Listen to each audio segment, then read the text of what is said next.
To a large extent, the rising wages you see are symbolic of rising productivity. The advanced countries in Asia are moving up the value-added chain. They're moving to more qualitative, more advanced commodities, and therefore they're moving up the value-added chain.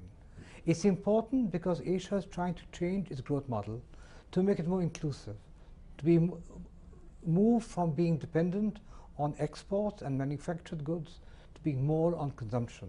It's part of a process of economic rebalancing that Asia is now undertaking. But you're already seeing a lot of manufacturers moving out of China, even a lot of US manufacturing going back to the US, the likes of Apple, for instance. So what does that actually do to markets like China? China is also moving up the value chain. China is trying to move up its products.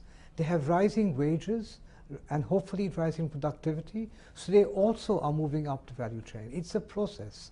Commodities that were produced in China are now going to migrate through investment and develop elsewhere in Asia.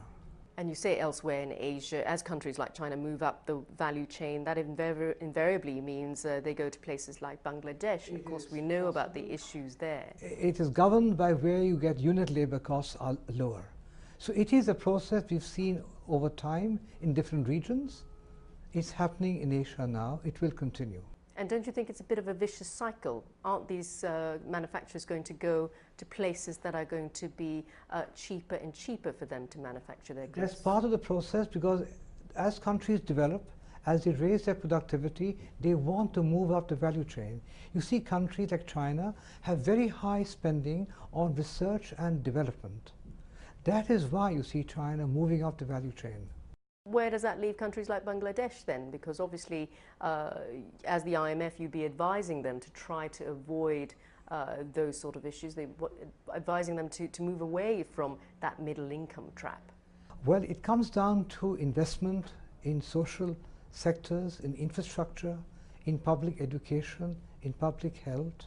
That's what they need to do, is increase spending on education and health, build up a more viable labor force, and then move up the value chain.